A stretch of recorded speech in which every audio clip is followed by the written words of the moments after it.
Hello, everybody, and welcome to the Nine Arches event for this evening. I'm absolutely delighted to be welcoming you all to join us for Primers Volume 5. It's absolutely wonderful to see so many people here joining us tonight, so thank you very much. The event will just be starting in a few moments. We're just now all joining back into our Zoom event, so please bear with us as our poets and everybody who is joining us for this evening joins the call. Wonderful to see so many of you here with us this evening. Thank you ever so much.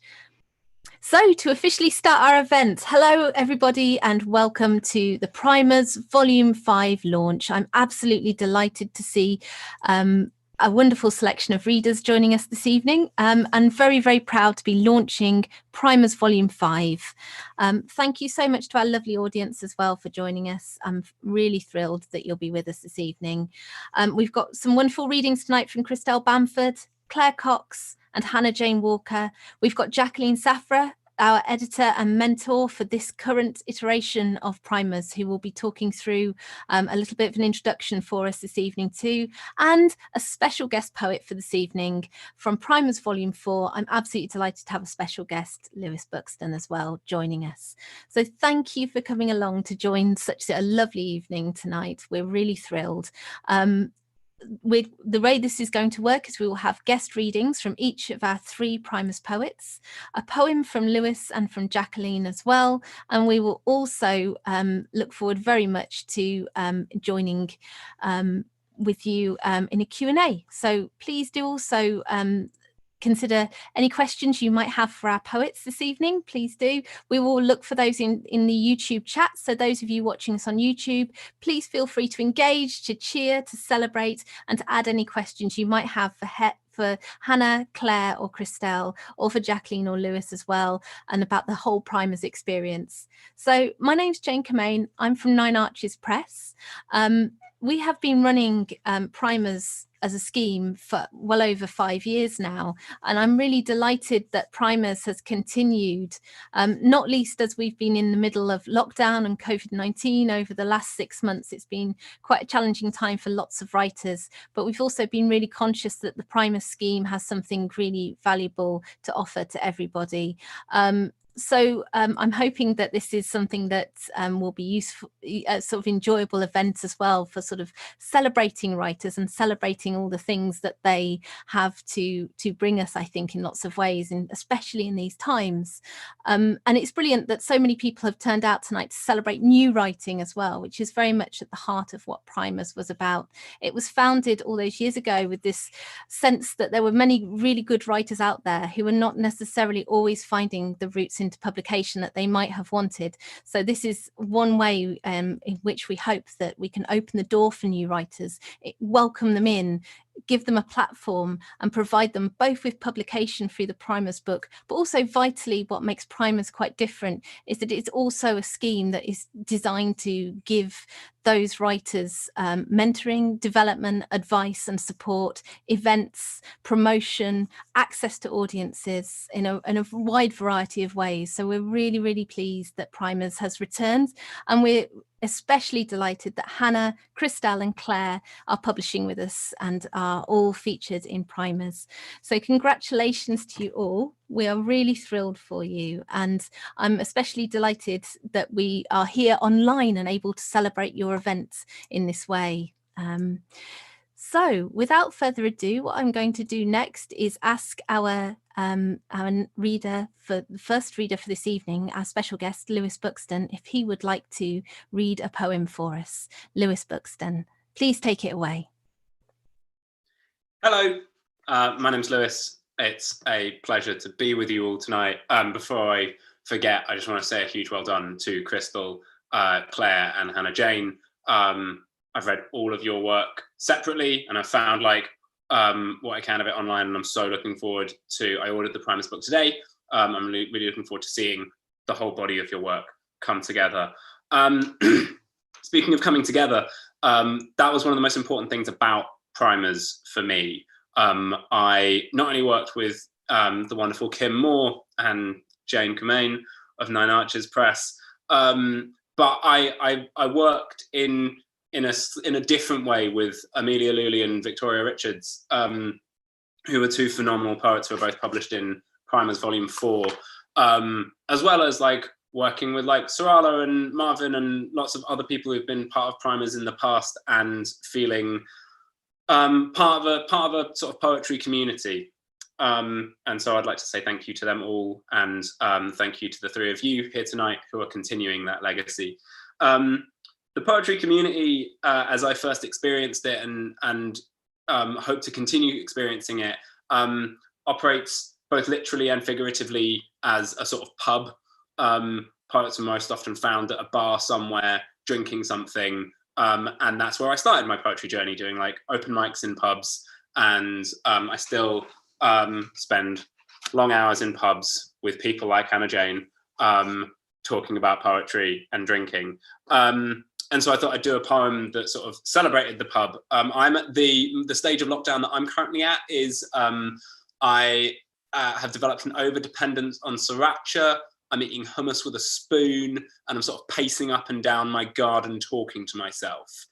And so in a sort of effort to redirect my attentions, and for when we have visitors come around and socially distance hang in our garden, my partner and I built a pub in that we like drew some pumps. We set out a table. It was a lot of fun. We came up with names such as IPA, which is Isolation Pale Ale, a Stay In and Tonic, a Stay at Home Brew, and Locked Up Hopped Down, which was Locked Down Hopped Up, which is my favorite. Anyway, this is the final poem in my section of the Primers book, and it's about a pub, and it's about my mate Tom. A lot of my work centers around like gender and masculine relationships. And when I told Tom, oh, there's a book coming out, I'd really like you to come to the launch because there's a poem about you in the book, he said, oh, sorry, mate, I've got to go to the gym, which I think sort of sums up a lot of that masculine relationship. Finally, I am aware that this book matches my shirt.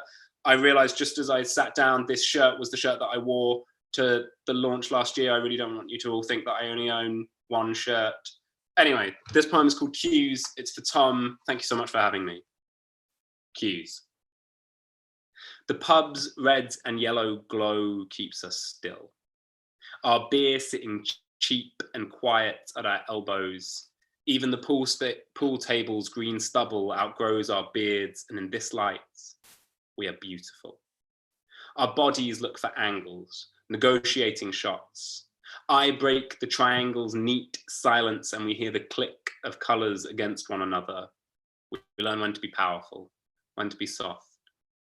I want to win, but not for this to end. Not now, when I'm passing the last cue on the shelf to a boy I'm so close with I could be playing myself. The knock of white on red, the hum of yellow rolling to the edge, the scrape of cue on blue chalk. I want to notice the space that is left. I want to fill it with our talk. Thank you, Jane. Back to you.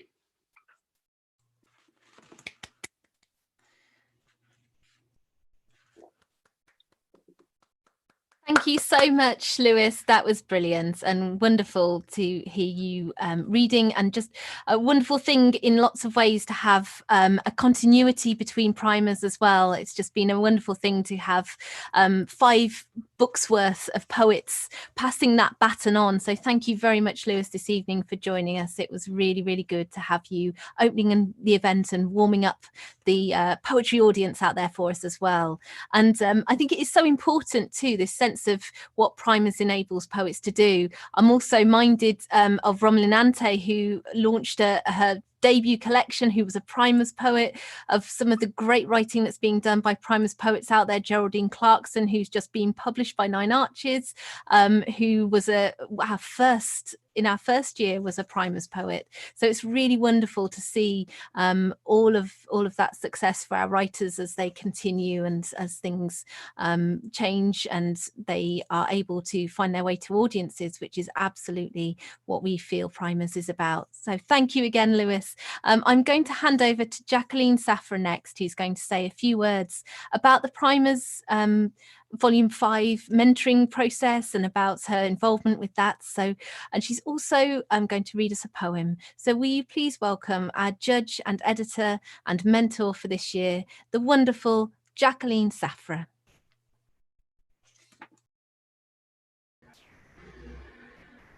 Hello. Here I am in my pink study. It may not have escaped your notice that the three poets in this volume are all women. This was not particularly intended, but by us as judges, but it kind of worked out that way. So I thought that I would read my sonnet, The Canon, in honor of these really strong female voices that you'll find in this book. So this is The Canon, and it's from my Nine Arches book, Dad, Remember You Are Dead. And surprise, surprise, it's a sonnet. I've written a lot of those lately. The men are in my room again. This time I wake with Petrarch panting in my ear while the bard's at my desk checking my rhymes. Such joy. I kiss the poet's inky fingers, share my love, thanking them for form and beauty. But we don't like your lady stuff, your loose ways with art and man, they say, your take on history. Milton reminds me of my fall from grace. Wyatt tries to bridle me and Spencer sits too close. The men push me towards the dark, but I'm too fast. You'll never stop my mouth, not now I've started. I can play rough too. I'll write my world. I'll take my place. I spit this shape onto the page. I make my mark. And I guess that's what these three poets are doing. They are not necessarily spitting their words onto the page, but they're definitely making their mark. So I've got a document here and it's called Little Chat at Primer's Launch. And I've just made some notes about the things that I want to say about this process. And the first thing I've written there is a great honor and a weight and a responsibility. And that was my overall sense as we were working our way through these submissions. We had the quality of the submissions was absolutely dauntingly high. And Jane and I had spent, I think, a whole day sorting out the shortlist. It took a long time and a lot of fairly passionate debate. And these poets who shone through as we did that sorting really earned their places here. The responsibility came there, but it also came in the process of working with them. I obviously didn't know any of them really until they walked through the door for our mentoring sessions, which were long and you might say grueling, but also I learned a great deal from that process. And the poems really got buffed up and shined up and improved through that process as well. We had a lot of passionate exchanges about politics, about form and content and the relationship of all those things. And it made me think about the fact that the poem stands on its own, but it does involve the whole self of the poet.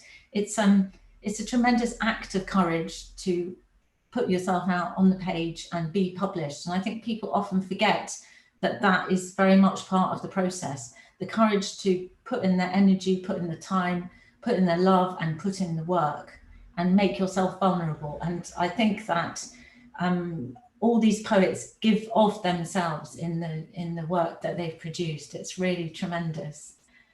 It was wonderful as ever working with Jane, this time in a slightly different way to the way I've worked with her before when it's been my poetry. And I learned a great deal from her too, because of course she has this wealth of experience as an editor. And that really, really helped me to crystallize my thoughts. We did debate long and hard, but we were in total agreement by the end about the three people who should appear in this volume. I don't know who it was who said that the big subjects for poetry were love, sex, and death. And you'll certainly find those three subjects come to the foreground in all three of these poets' work. But I would add birth to that one. Because I'm pretty sure it was a man who said love, sex and death were the main subjects of poetry, birth and maybe childhood as well. those are often subjects that women poets tend to get to grips with, not surprisingly. I was reading about a book from Faber recently where they said something about the big subjects are sex and death, how we come into the world and how we leave the world. And it made me think, yeah, but how do we actually come into the world? Is it sex? Well, no, not really. It's birth, isn't it? So a big part of the female canon as well. I'm enormously proud of these 3 strong, inspiring collections of poetry, all appearing in one book. And I'm sure that you are going to hear a lot more from these 3 poets. They didn't come out of nowhere. They've been grafting and working, all 3 of them, for a really long time. And I think that's worth remembering. You know, good poetry doesn't just come. It is the product of a lot of hard work. My favourite quote from Elizabeth Bishop is first a mystery, then a surprise, and then a great deal of hard work. And you're going to hear all those 3 things from these 3 poets this evening. And I wish them all speed and all greatness as they move forward with this book. I'm very, very proud to have been part of that journey. Thank you. Thank you so much, Jacqueline, for all of your kind words and all of your hard work as well. And just for a moment, if I may, to salute Jacqueline as a wonderful mentor for our Primers Poets this year. When we took on Primers in the last year for Volume 5, our real sense was that we wanted to keep that core sense of how Primers has always worked as a mentoring program, and Jacqueline's reputation as a mentor always goes before her. She's always thoughtful and sensitive, and also very good at supporting and gently pushing and encouraging poets to take flight. And it's been a wonderful thing for me as an editor, as it has always been in Primers, to be part of the process with a co-editor, which is quite unusual. I usually work on my own, but one of the lovely refreshing things about Primers is that chance to work with a co-editor, and it has been absolutely wonderful to work with Jacqueline. So if I may salute your hard work, Jacqueline, and all of your time spent with each poet, who I'm sure will attest that your effort and your care and attentiveness to them and their poems has really shone through. Thank you so much. So on to our 3 guest readers for this evening, our 3 Primers poets, Krystelle Bamford, Claire Cox and Hannah Jane Walker. I'm absolutely thrilled to be presenting this beautiful book and their wonderful poems. These are poems that are often courageous and often candid. They have a real fearless engagement with those big topics, as Jacqueline says, and also are daring because they emerge from some of those big topics afresh with things that are bold and illuminating and often life-changing. These are essential poems that really sort of explore all of those variety of experiences, whether that's the tides of grief or surfing the waves of childbirth. Throughout these poems, they explore all sorts of different experiences and topics with such care and such detail. Also, to just say a very big thank you to the 6 other poets who were shortlisted for Primers in the last year by myself and Jacqueline. That's to Juliet Anthill, Catherine Bevis, Claire Collison, Eve Ellis, Thrice Elation and Ian Walker, whose work was all striking, multifarious and exciting, and we were very excited to have such a strong shortlist as well. So congratulations to everybody who entered, who was shortlisted, longlisted. We really appreciated your participation in Primers this year.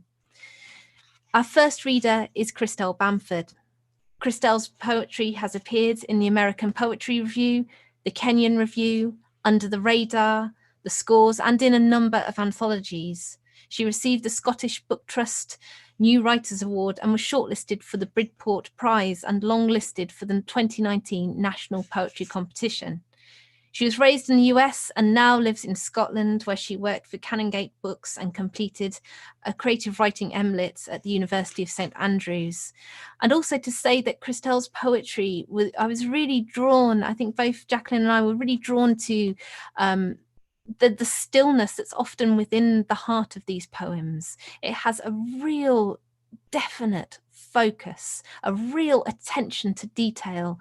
Krystelle is also so good at drawing the reader in. Sometimes we're not sure what that space is, and we're brought into the heart of something that sometimes feels slightly fabled, slightly mythological, but also deeply personal and often close to personal experience. These are wonderful and enrapturing poems, and I am absolutely delighted to invite Krystelle to read for us. Thank you very much. Krystelle Bamford. Oh, thanks very much, Jane. Sorry, can you hear me? Yes, great.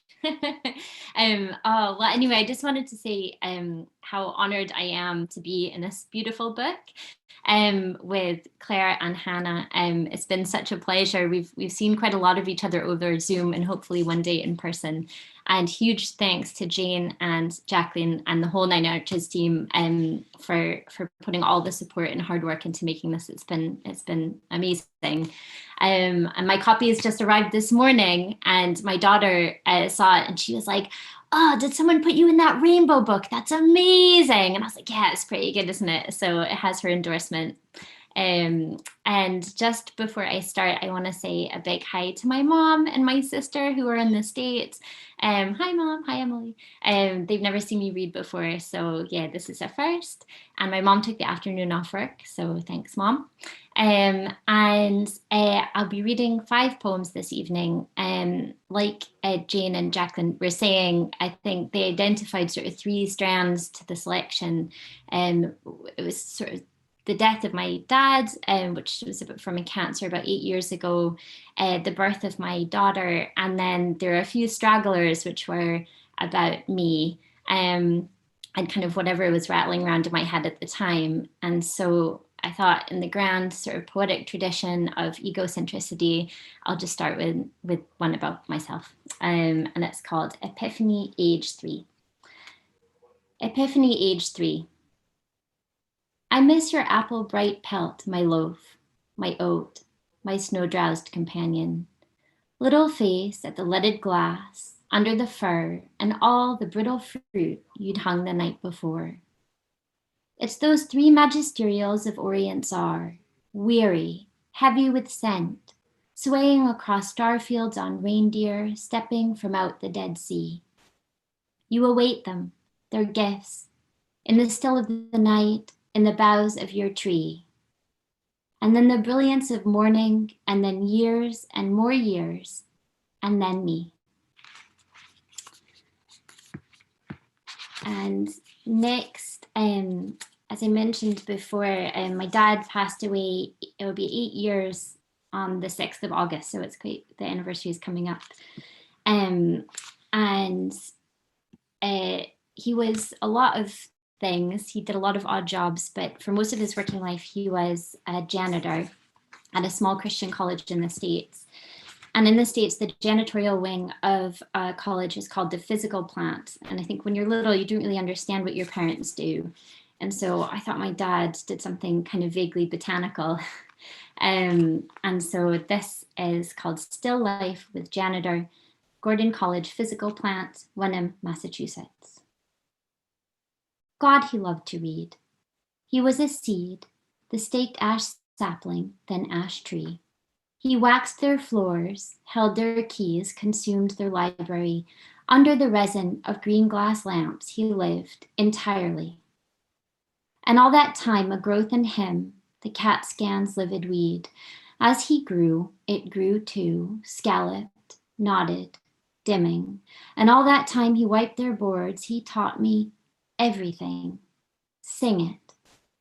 And all that time I answered friends, "Oh, Dad, he's faculty. Do it. Dad is cash lien junkie. Sing it. Dad is cowed apothecary. Do it." And all that time, this thing right here laced its roots through me. Do it. Back bent like a spoon to a flame, my dad. Over a froth that bills my dad, until he dissolved into this, my dad. Whatever's left from the graft, my dad. May it spring from the edges and bloom, my dad. Let it turn its green face to the moon.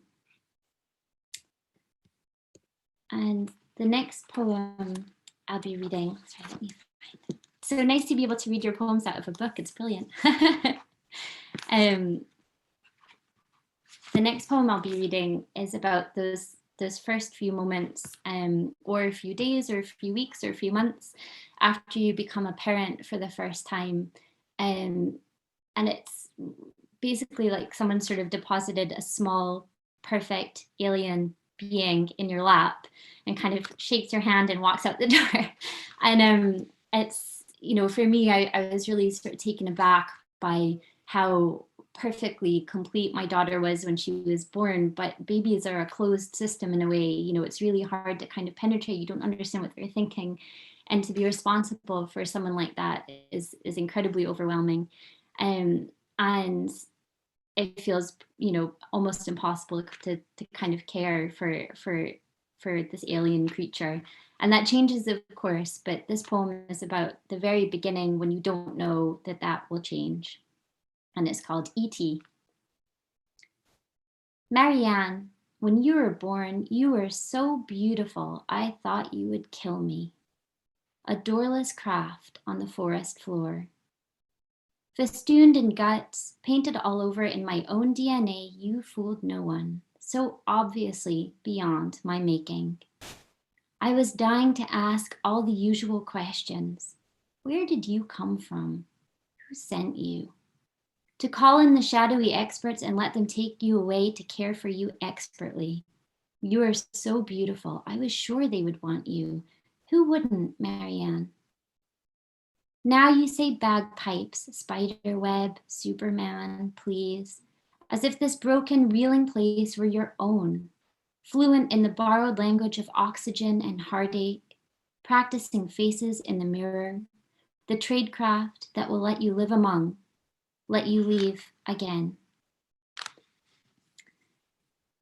And the next poem, I'm going to read. Sorry, I should insert a funny poem just to kind of leaven things a little bit, but unfortunately I don't know if there are any really funny poems in this selection.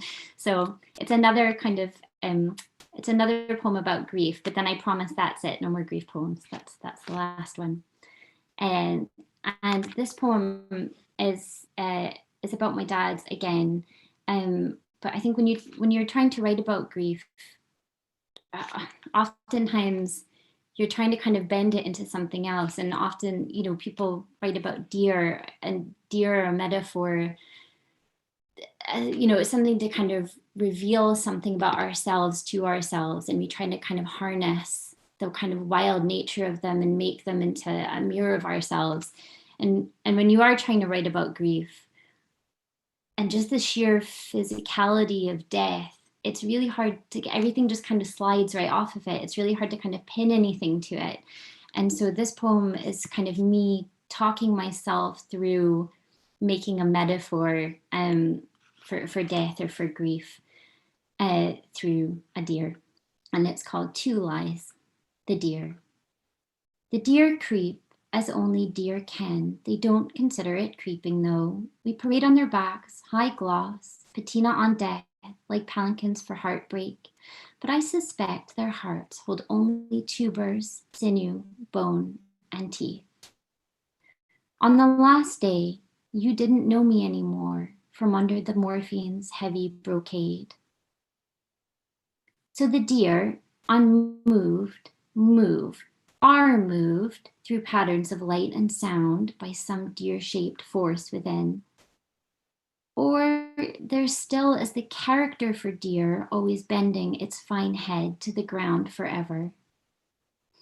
Or maybe you knew but couldn't say, mixing as you were with light and sound, your words moving away. No, the deer in lacquered heels creep. Crowned in grief through bracken halls, they creep towards us. Under Dimmock's low eaves, embroidered with sorrow, they're creeping for us. And yes, it's me. Hold me close, hold me higher still. I'm coming, I'm home. I'll see you soon. And I'll just finish with a poem that really does what it says on the tin. And just a tiny bit of context. Peter Sanredam was sort of an old Dutch master, and he painted, a lot of his paintings were these kind of massive, almost architectural drafts of the interiors of churches, but with all the ornamentation just completely excised. So it were these huge airy spaces, almost like the inside of a shell. And they're really beautiful. And it's called Upon Seeing at the National Gallery, the largest extant Peter Sanrodam painting with my baby. The biggest and the utter smallest, they call out to each other. Two golden constructions twinned in the darkest coil of their beginning. Everything is always calling out to her, God help us. These old Dutch churches were gilded and marbled, but the church in the painting is clean in itself, like a tree is clean in itself, or a baby. Colonnades grow and touch, then retreat from us, marveling. My daughter, now strapped to my chest, will leave me one day, the brat. I'm the scaffolding that comes away. Yet here she reaches, breezing in from the canvas's edge, the supplicants, black-hatted, honeyed. For her, yes, as it should be. Thank you very much.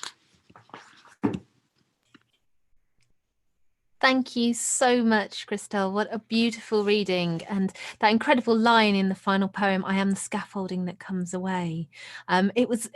There were so many lines when we were considering and reading Krystelle's poetry, Jacqueline and I, that we just really felt were so memorable, so utterly kind of sewn into the poems, this beautiful detailing of language, making them utterly irresistible. And we're absolutely delighted to be publishing you in Primus Volume 5. And thank you for such a beautiful reading. Our next reader this evening will be Claire Cox. Claire was born in Hong Kong and now lives in Oxfordshire. She completed the MA in Creative Writing at Oxford Brookes University, winning the Blackwell's Prize for Best Student. Claire is Associate Editor at Ignition Press, a wonderful poetry publisher based at the Oxford Brookes Poetry Centre, and is a part-time practice-based PhD student at Royal Holloway, University of London, studying poetry and disaster. Her poems have appeared in Ink, Sweat and Tears, Magma, Envoi, Butcher's Dog and Lighthouse. Claire's poems drew us in. There was something between those short, very definite lines which seemed hard to walk away from. The poems are on a very tough subject. They are on the subject of death and of loss, and very directly about the experience of losing a sibling to cancer and that process of hospitals, of treatment, of illness. What's unique about Claire's poetry is the way in which she approaches it.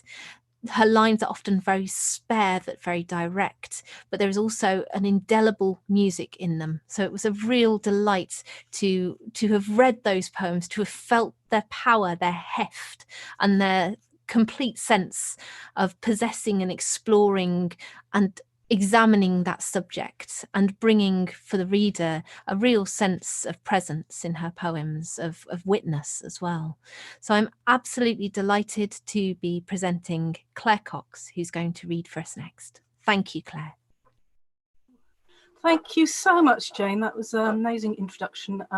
Thank you, Jacqueline, for seeing some merit in it, and thank you, Krystelle and Hannah, for just being such amazing, co-primers people, because I keep going back to your work, and they keep every time I read something, I find some more treasures and more treasures. So I couldn't be happier and more privileged to be here. I just briefly like to thank everybody, family, friends, colleagues.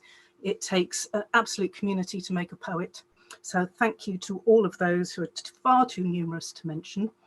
As Jane said, the poems have a kind of flow on them. So I think what I'll do, if I may, is sort of read them as a series. I think you've probably got enough context in terms of what they're about. And hopefully I'll let them speak for themselves. I might do a little bit of explaining any tricksy words or something like that, but Let's go for it, shall we? Okay. Parlour games. A basin of flour upturned, a coin dropped on its dusty, pale dome, a bone-handled knife passed sister to brother, to mother to father, some shaved off the slightest puff. But you, a boy jostling towards manhood, cut closest of us all, tempting the forfeit, eager to pick out the tumbled coin with your teeth, then throwing back your head, nose, lips, chin, gauzy with flour, a sixpence to silver, your ghostly grin. This one's called Thicker Than Water. In the clamour of a South Bank restaurant, you fixed a kiss to my cheek, called for drinks, face too flushed, enthusiasm awry. You talked and talked, saddened yourself to stillness. Pulsed by the hurt I heard in your veins, I took your part as only blood can. And while we puzzled the future, I watched you trace outlines. Bare branches on embankment trees, a light caught curve, the contours shaping a stranger's skin. Your artist's eye too tireless, too keen. It's called Hospital Sandwiches, and I'd like to dedicate it to my old friend Judith. Hospital sandwiches. One bite and your name is called. We flap, try and hide the scran. Must smarten up, you hiss. Tuck in your shirt, check your cap is straight. Blush like a schoolboy summoned to see headmaster before I wheel you through. This one's called My Brother as a Mezzotint. And if for those of you who don't know what a mezzotint is, it's those kind of classic looking etchings. They tend to be the ones that have been on a steel or copper plate, usually in sort of black or tones of black. So My Brother as a Mezzotint. Eager to admire your scan's monochrome tones, you lean forward in your wheelchair, study the luminous screen. Eclipsing your spinal cord, 2 dark moons. The titanium caging your neck, pure black. Grey meat spills from your iliac's white wing. The locum's chest is slim, boy-like, his tired eyes rimmed by glasses and concern. He answers our questions with open hands. Not your own oncologist, he's unsure why his prognosis seems new. Returning down the corridor, you say, I'm glad it was you who was with me.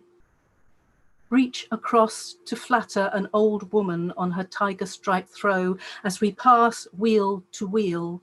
Then you charm from the receptionist, so young and so plump, the secret of her hidden tattoo.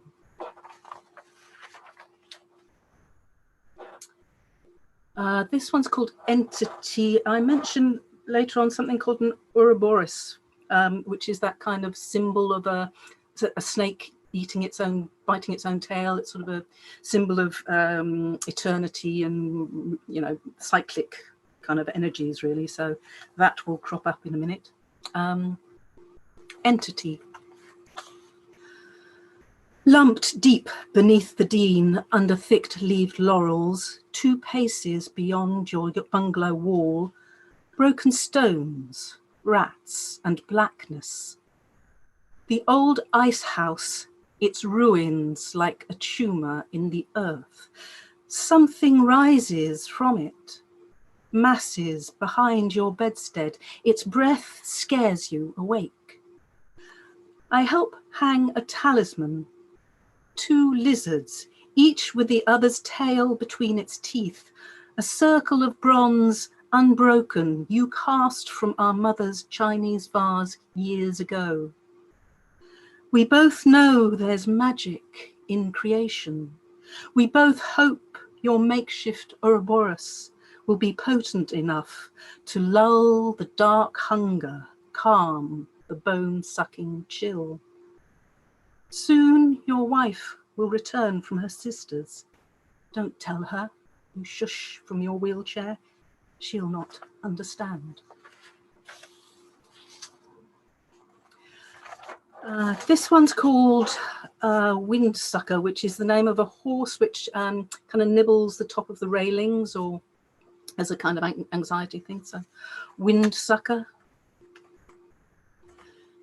You, stabled in bed, pelvis cracked, knackers yard thighs splayed against steel rails, your blotched and skewbald skin, you tugging an overwashed hospital gown that slips from your shoulders like some flimsy turnout rug, the clack in your throat that kicks to a bray again and again. The nurses gauge your dosage in horsepower. He's already had enough for 10, they say, not seeing the 11 wild mustangs that buck in your blood, thrashing to escape your burning bones. Slow release. You're a small boy in the time before I was born, playing outside until dusk steals all colour from your toy truck. That time Mum would have called Dimpsey, shortens the garden to a rustling backdrop. She's at the kitchen door, calling, getting cross. In some secret den you turn your back, huddled tight over the treasures you found that day. Stubborn love has glued you to the dark, playing, inventing a time outside of time. And I have to know, as tears cauterize my eyes and I stride down this hospital corridor, not to anything, simply away from your bedside, why you won't just follow your body, already releasing its thin, cold scent of skin, atomizing to dust, why it is you're still here playing when all's dark and someone is calling you home.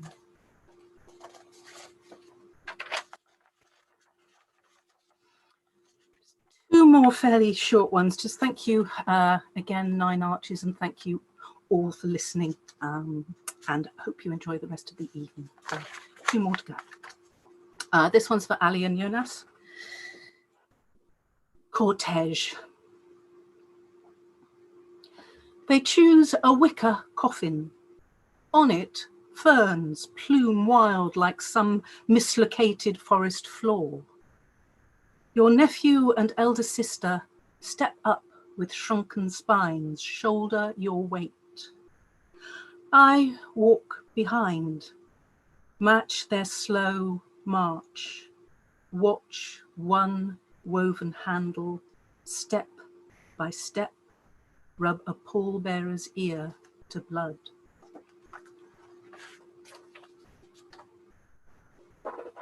How to mend a brother. Take the door of his mouth, hammer it shut, roll up his tongue like a Keelim rug, splice oak to his dry rot bones, don't inhale, wear rubber gloves, never sleep, get busy with a blowtorch, ease the black mould from every cell wall, scrub clean with sugar soap, rinse, repair the crushed vaults of his lungs, roller both rooms with oxygen and gloss, rewire his attic's strip light, its buzz and flicker, find the fuse box, empty it of Xanax, make good, then before dusk, switch on each lamp, stand at the window, keep watch, keep watch, keep watch. Thank you ever so much. Thank you so much, Claire, for those incredible poems, and that beautiful closing line there. The incantatory nature of it is so powerful. It was something that Jacqueline and I just found so powerful about all these poems, was their reaffirmation, their power to call, like the poem calling out to somebody who should come in from the dark that Claire also read us, that extraordinary ability for poetry to create that opportunity for a call and response, for us to speak to people in that way, and for us to create our poems as spaces for those kind of conversations. Thank you, Claire. Most powerful and a wonderful reading. Our next reader this evening and our final guest reader for tonight is Hannah Jane Walker. Hannah Jane Walker is a writer from Essex. She makes work that uses poetry as a way of talking in theatres, public spaces and for radio, working with BBC Radio 4, the British Council, Apples and Snakes, and with collaborator Chris Thorpe. She has created interactive shows that explore questions which seem too simple to ask, winning a Fringe first and touring the world. Plays are published by Oberon and her performance poetry by Nasty Little Press. Poems in anthologies by Forest Fringe and penned in the margins. Hannah often works with vulnerable groups, collaborating to create artworks, and is an associate artist for Cambridge Junction and in the National Centre for Writing. What really drew us to Hannah's poetry is this bold and brilliant and frank and often very funny voice that's at the heart of the poems, and her ability to write in a way which often engages with humour, with sharpness, but also with an element of darkness too. She is a writer who acknowledges the spiky edges of threat and danger, but also is able to explore the experiences, the life-changing experiences, the milestones of girlhood, of womanhood, of marriage, of children, of childbirth, of loss as well, and also her ability to write about subjects as diverse as sex and sharks and opera arias, but with such a gentle, brilliant way of exploring all of those that is so revealing in its humour and its care, and also that her poetry just has this really powerful driving voice behind it that it's hard to resist. And these are poems that are often able, through that frankness, to explore often slightly more difficult topics. And again, that sense of exploring the big subjects is done with such a careful, thoughtful, incisive touch. And it's such a refreshing and bold voice often at work within her poems too. I am so delighted to announce our final reader for this evening. Will you please give a warm welcome to Hannah Jane Walker?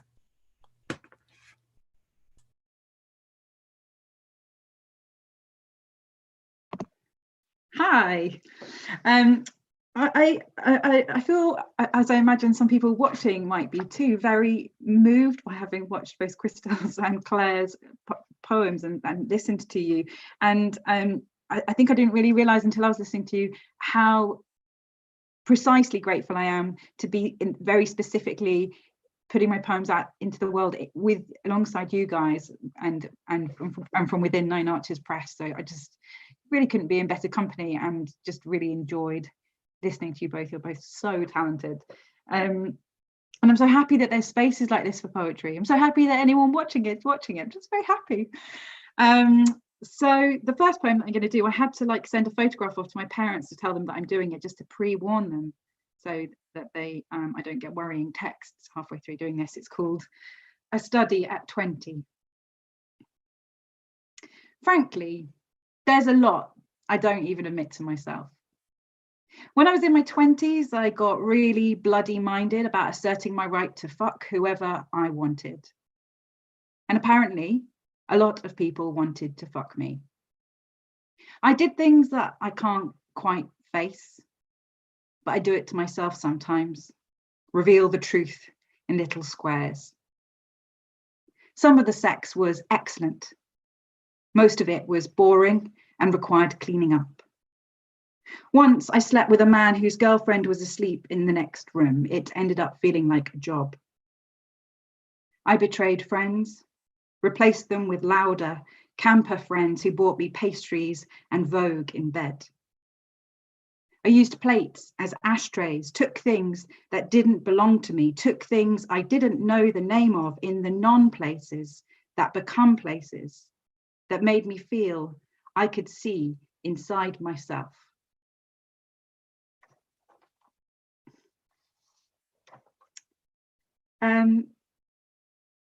The next poem that I'm going to do, I wasn't actually going to do this one, but I am now.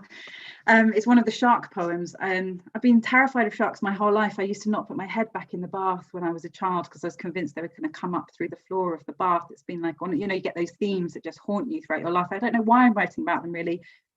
Terror, mainly.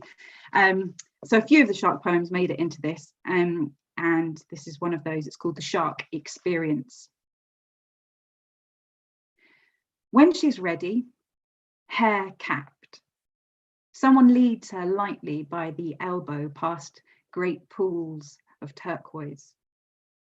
The rubber locker band grips her wrist. The goggles fumbled, she eclipses the ladder as her ankles dip. The fin shudders the air grate, blindly nose cuts the surface, flank bumping bubbles off the tiles. She lets the lights track her backstroke, her arms turnstile, her sinuses inhale antiseptic. They drop the meat in on string. The red-blue sinews wave in the water, then sink. She sculls. The hinge of her right knee crooks, then straightens. It hangs steady circuits, browsing, grouting, gills clogged air conditioning units, its eye a still silver slit. The next poem I'm going to do used to be called Other People's Houses, because like many people, I've got very visceral, strong memories of going to other people's houses when I was a child. Like, they always smelt very different. And this is about someone's house that was very different to my own. It's now called the most 90s poem ever. It's too hot on the patio. The t-shirt label scratches the back of her neck as she strips off in front of Helen's brother eating ketchup on toast. She slams her back flat on the paving slabs, stares bare-breasted at the flight path static. The old Labrador squats to do a shit. The eldest brother leans out of the parents' window to squirt it with a super soaker. The son is anaesthetic. In great sleep swabs, she dreams of lines rolling off kitchen counters, swimming pools with open grates. Stepping shoeless through the garage door, her eyes adjust to the heft of freezers. She helps herself to a twister and a box of McCain chips. In the kitchen, the microwave is on an hour cycle cooking supper. Helen sits on the wood counter edge in hot pants. She lifts up a banana with her foot.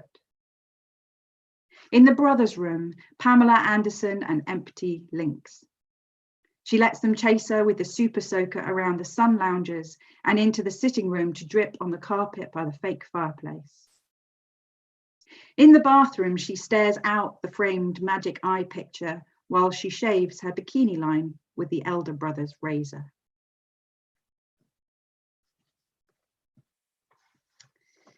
The next poem, I really should say thank you to Oscar, my husband, because I continually mine him for, that's what poets do, they're magpies.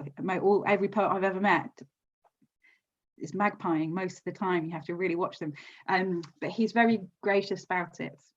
And he's in this poem, it's called Trying Not to Have a Big Day, as in a big day, like a big wedding. Just felt the need to explain that. Trying not to have a big day. The trunk is carried down from the attic. The dress beaten and hung out to bleach. After the truck dust clears, 100 white plastic chairs are unstacked into a grin. The ceremony spot is tagged in black gaffer tape, out of Ziploc, primrose, marigold, geranium. The kitchen drain runs blood and onions. A small fridge for cold drinks cabled from the balcony.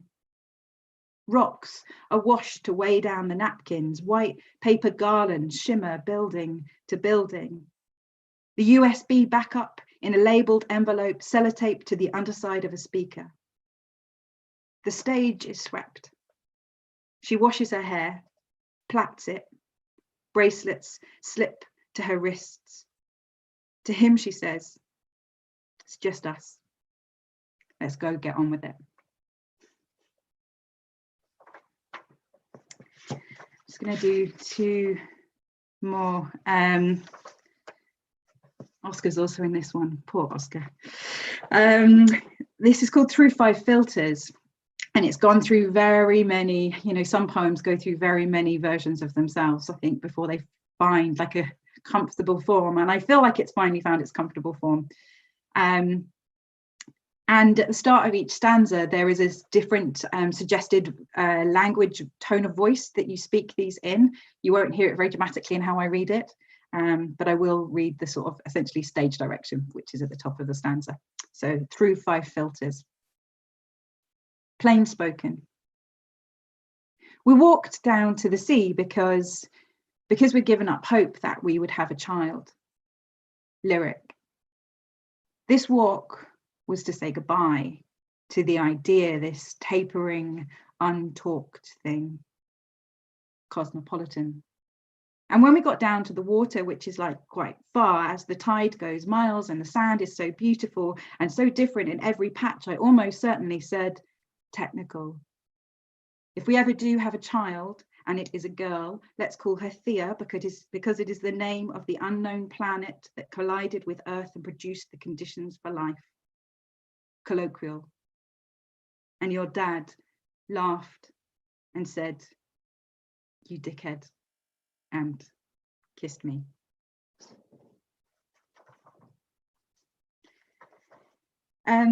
This is the last one which I'm going to do. Just before I had my daughter, who we did in fact name Thea, I realised that I didn't, like most people who are about to have a baby, have any idea what it was going to actually, the experience was actually going to be like. And my mum's had 4 babies. And so I went to her and said, "What's it going to be like?" And she said, "Well, Hannah, it's like surfing." And that is pretty much all she said. And so I really was thinking about that for quite a lot of hours whilst I was having my daughter. And then after I had her, I was like, I think I need to write that poem, because I tried to find a lot of poems that were about birth whilst I was pregnant with my daughter, and there's some, but I thought, just wanted to give it a go. So this is my attempt at giving it a go. Well, everyone's experience is very different. This is what mine was like. It's called Untellable. The only thing I can tell you is that birth is like surfing, she said. Quickly learn the parameter of the board edge. Force your bones up, tip forward, hunt distance, go again and again, empty out content, ignore things that brush your limbs, all is surface. Who knows how much water you hang over? You will pass what you knew of pain, learn to stop thought, forget language.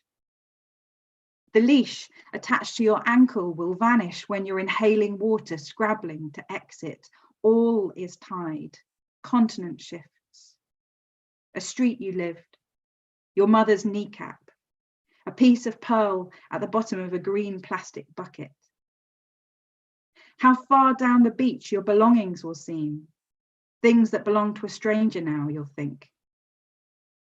Allow it to slam your skull. Don't tense, resist. The current will rip apart your hips. Lean in. Use your feet arches for leverage. Push around the rock. Offer the soft of your wrists, the blank of your neck. Lichen, urchin, seal, basking shark. Suddenly, the slip round to a bay. The beach within reach. and you in the shallows, holding the sun. Thank you.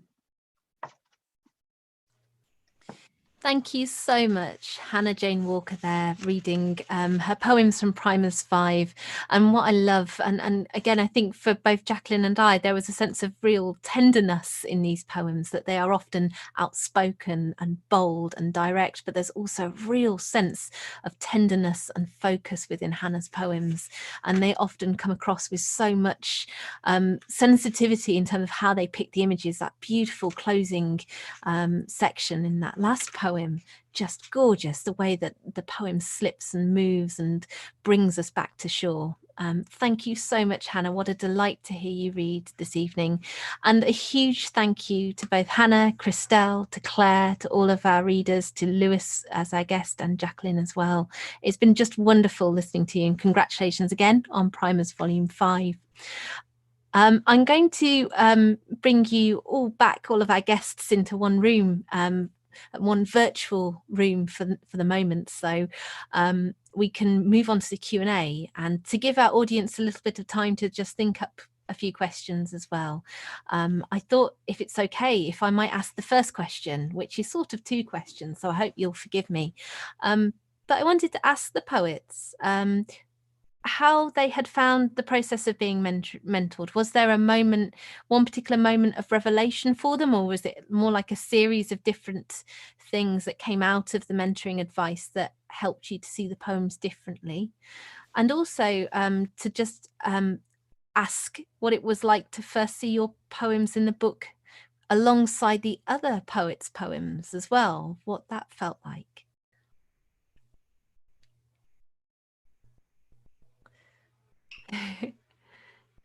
Who'd like to go first? Well, for me, the process of mentoring, sorry, great. The process of mentoring was, I mean, some of these poems had been sitting around for a while, and some of them were newer. So having Jacqueline's eyes over them and then your eyes over them was amazing, because it just felt like reanimating them in a way that you almost think isn't possible. You know, enough kind of months or years pass by, and the idea of kind of going back and trying to breathe some light, or, you know, making radical changes feels like such a sort of Herculean task. But I think it was so helpful just to kind of, you know, some of them just take them apart to their pieces and kind of reconstruct them with kind of all the supportive guidance that you both provided. I found to be like quite amazing. You know, it was wonderful, and it was wonderful to kind of see them in their final formal close, as it were, and seeing them alongside Claire and Hannah's work. I mean, I'd seen samples of their work when the finalists were announced, and of course, you know, kind of you hunt down bits on the internet, but seeing them all sort of speak to each other across, I mean, there are so many overlaps in our experience, and I would say that stylistically, I think we're all quite different, but there does seem to be speaking from a similar place, and it's actually really beautiful and slightly unnerving to hear things that you've thought and feel intensely personal being spoken by different voices in the same room, if that makes any sense. And it felt really uncanny, and I'm sure that's part of the editing process, and the selecting process is selecting people who kind of can talk to each other in a way. But it was so strange. It was like almost like an act of ventriloquism sometimes, and I absolutely loved that. And yeah, it's just been brilliant. So.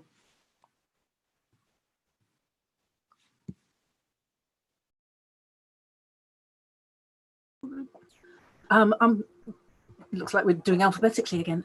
Thanks for those questions. The mentoring was a real sort of revelation. The work with Jacqueline, she's got such an amazing eye and such an amazing ear, both actually, and Jane as well, can just see those bits where things needed to breathe, or, you know, actually radically reshape themselves or be chucked out or whatever. So the expertise and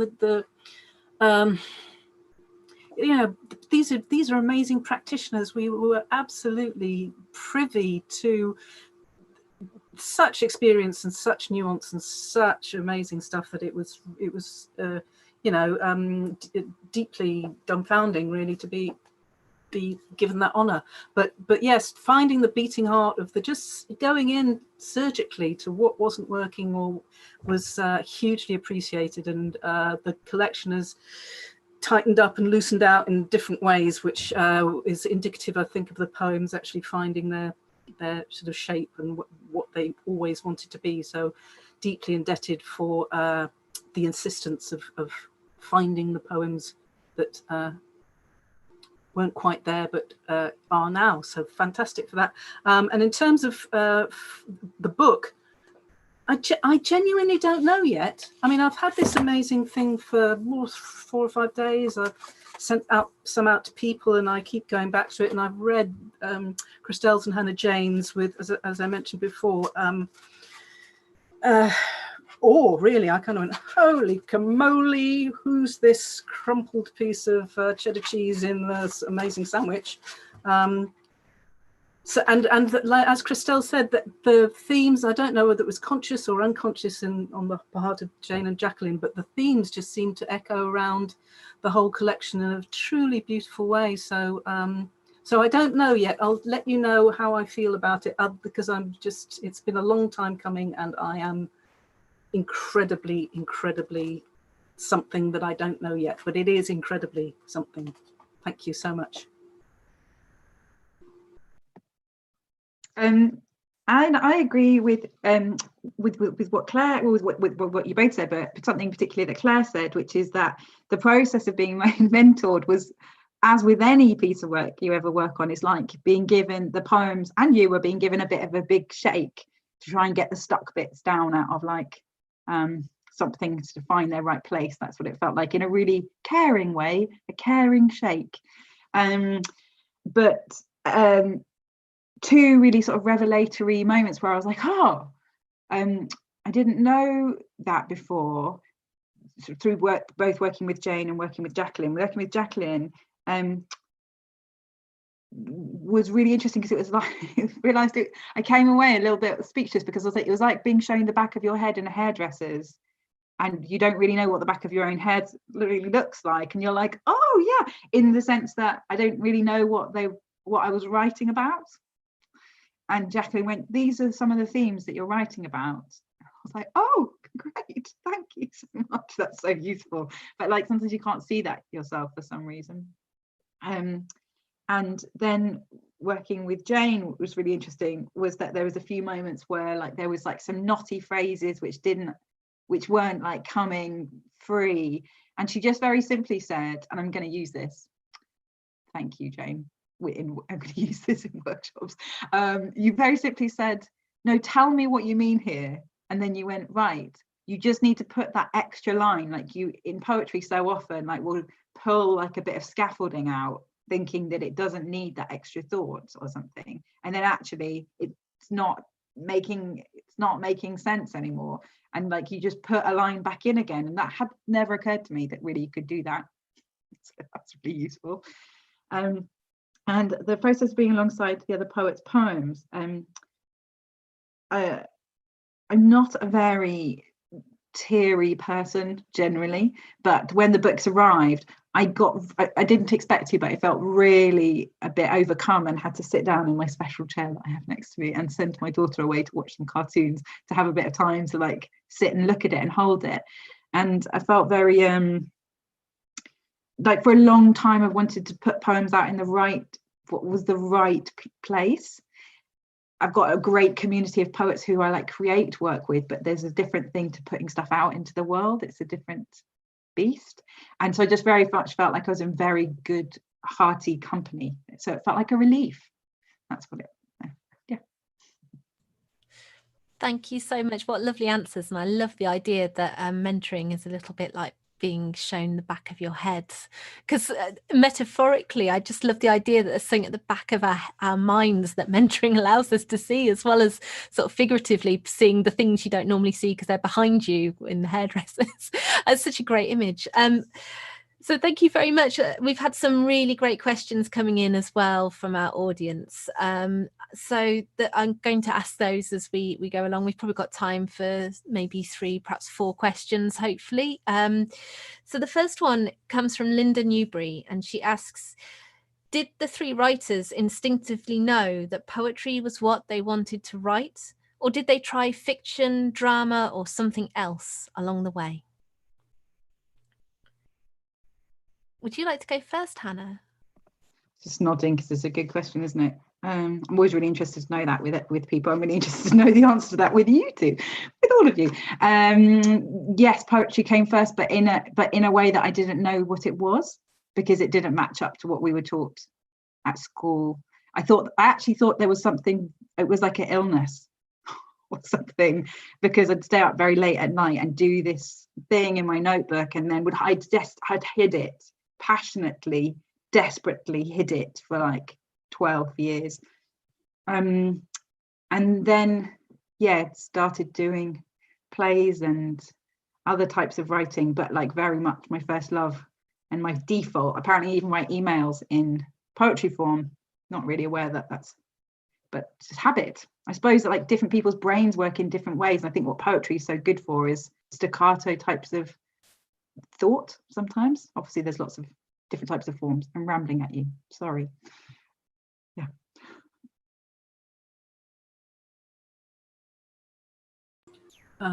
We're going reverse order. That's a really good question, and actually I haven't slotted into sort of poetry. I've kind of written stuff.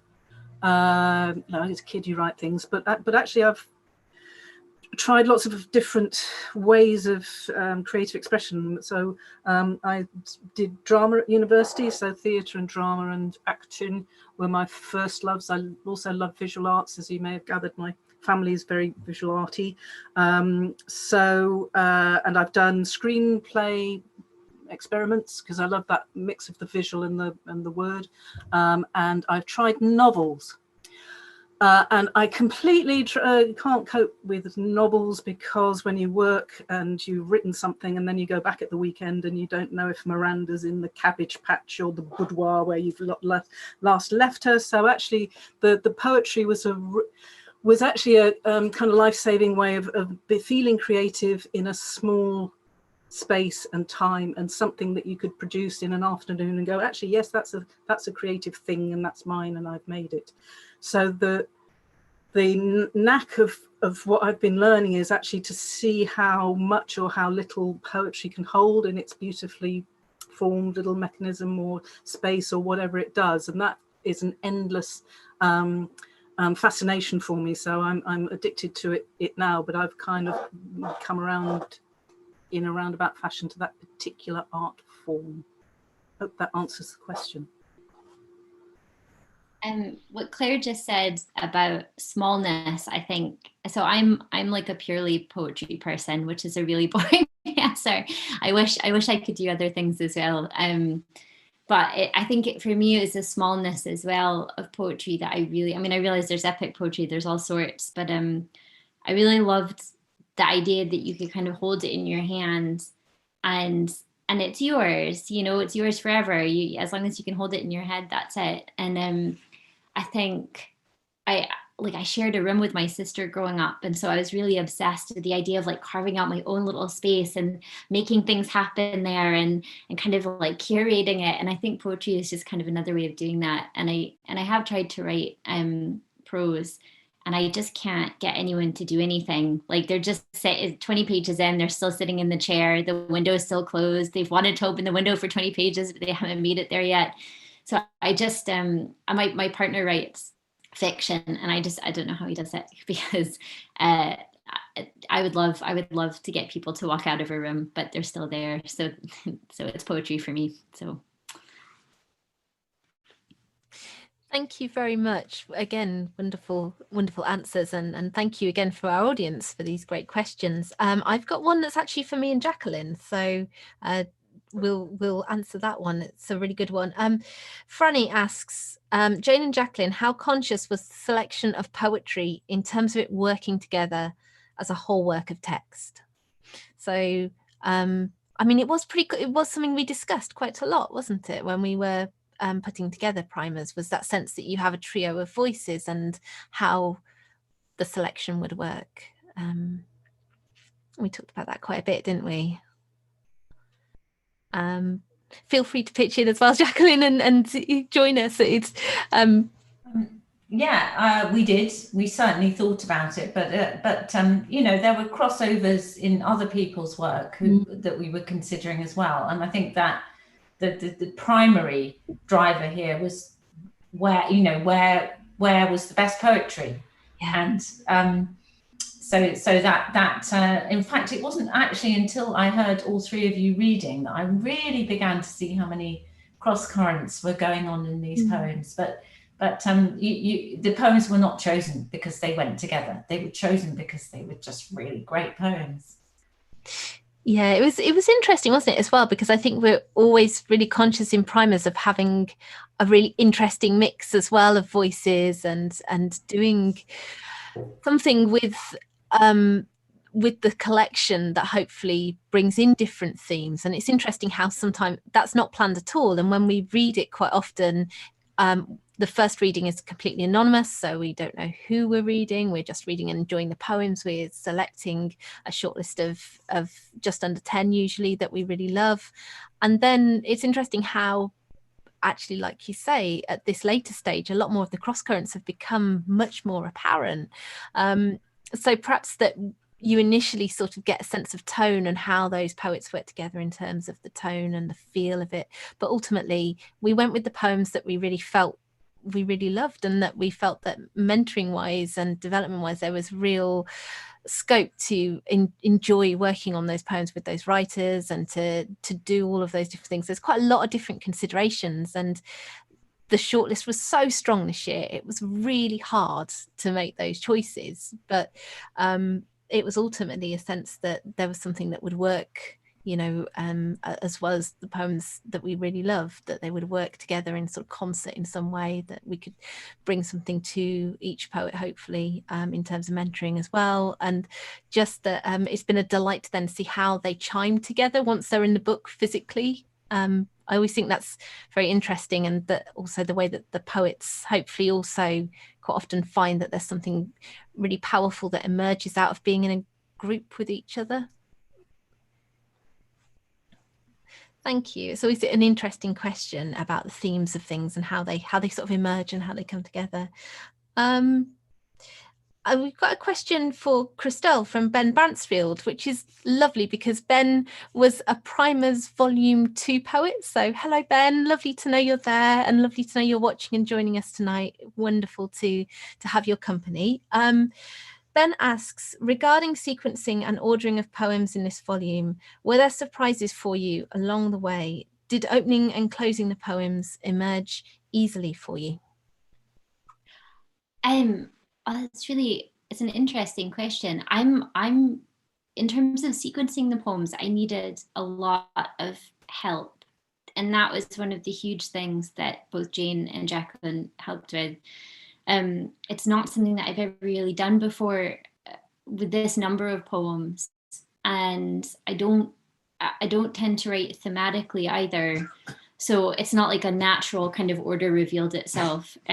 So kind of seeing it through their eyes, and also just not making it too top heavy. And I think because there were the birth poems and also the death poems, and then the poems sort of about the more the kind of rattlebag poems, it was really hard not to kind of make it overly just overly laden, you know, in parts. And then I don't know, anyway, but having that kind of guidance was tremendously helpful, and I think will be tremendously helpful kind of going forward, trying to maybe shape something a wee bit longer as well. So yeah, I don't know if that helps.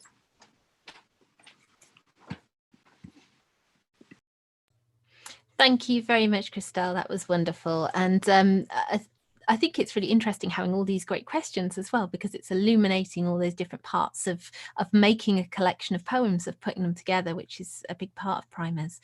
We've got time for one final question. So I'm going to go to a question from Rudolph Fonti, who asks, do you write poems that aren't autobiography? No.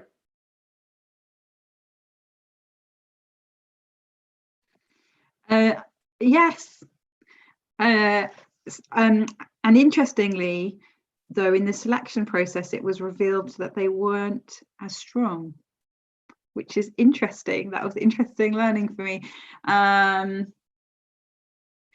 Maybe just in this instance, but actually in every other type of work that I make, that I use writing in, I try and not use autobiography. It's my kind of way of doing things.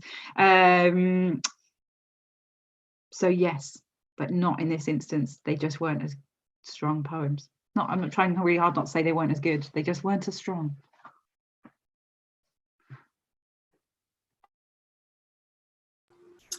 Yes, I think part of writing poetry is to try and situate different areas and or oneself in different places.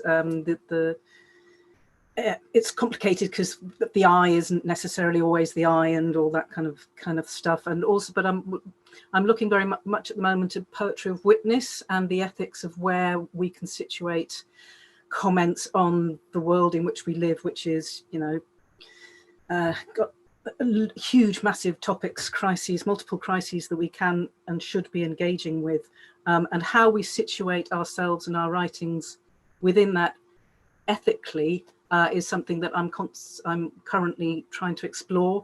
So how and when can we use other voices? How can we use different persona? How can we, how can we respond to the world we live in a sensitive but effective manner?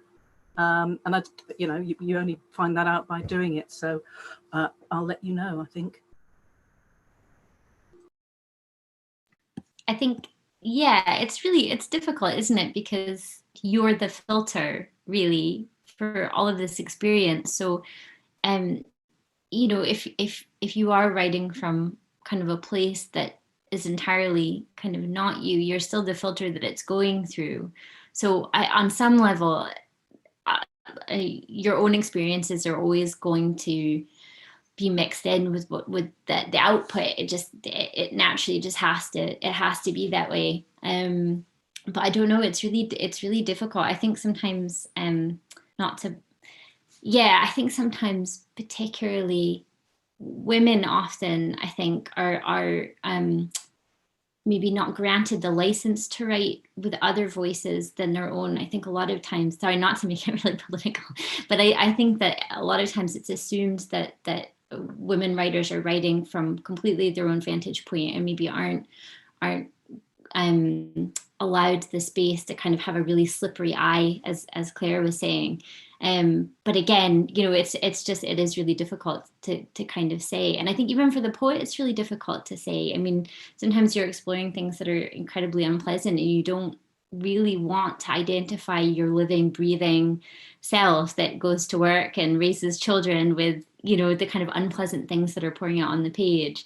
But there is some connection there, however tenuous and however kind of fictionalized. I think there is always going to be those kind of tendrils of yourself in your writing. But that's not to say that, that it's like a pure reflection of you as a person, if there is such a thing. So